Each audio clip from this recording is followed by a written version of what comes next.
A lot of what is going on in the European Parliament at the moment is related to the Green Deal and the movement to build a greener Europe that it started when approved in 2020. But what have the effects been so far?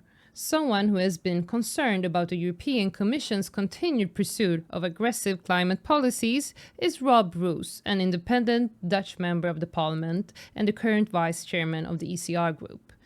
And this is his view of all the climate regulation that has been enacted under Ursula von der Leyen's term. Well, I can put it in one word: it's devastating. Um, The problem with this regulation is that it's not helping the people. The European Union was supposed to make people's lives better, and now they are obsessed with climate regulation.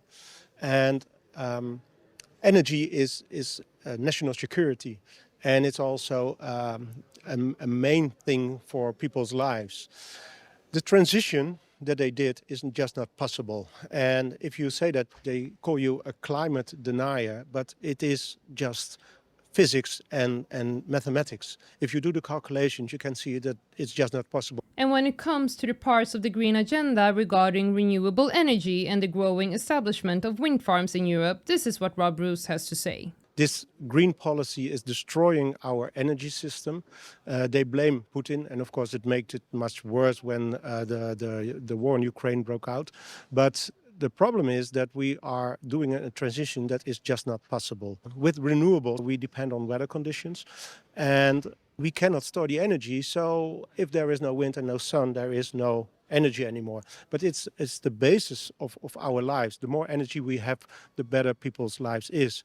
So what they did, they destroy our energy system. They refuse to include nuclear energy, because that is a real solution. If you want to phase out fossil fuel for a big part, you cannot phase it out at all. But if you want to phase out for a big part, then you need nuclear energy, and that's something that the Commission was always fighting against, and that is so they created our own problems. Wind farms are really destroying and biodiversity, and they are very in favor of biodiversity, but they always look one direction. But second, because this is a very unstable source of energy, we see now that energy prices are rising, but also the regulations is increasing. And that's why we see now deindustrialization, especially in Germany, but also in the Netherlands. Our chemical industry have so high energy prices, they cannot compete with other parts of the world anymore. So we are destroying our the purchase power of the people, but also the power to create money for our industry. And it's not a solution for our energy supply. They say here in the parliament it's free energy. They literally said that, but actually it's very, very expensive. It's not a solution for anything. We just had a discussion here about that people are becoming more poor in Europe. There are a lot of poor people now because, and the socialists over here, they start telling us that we have to increase the wages. But that's of course not the problem, because of this, all this crazy policy, all this illegal immigration, all this cost of illegal immigration. We have to give people houses, but also this energy supply that has become incredibly expensive. That is what people's lives. That's why our people becoming poor, and it makes people's lives much more difficult. So now the socialists here are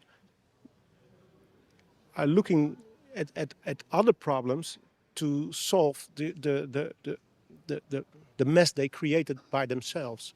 I think we should go back to the basis, and yeah, let's start from the basis. We have to make sure that we generate efficient and reliable and affordable energy. That's really the basis of our economy. We have elections in June.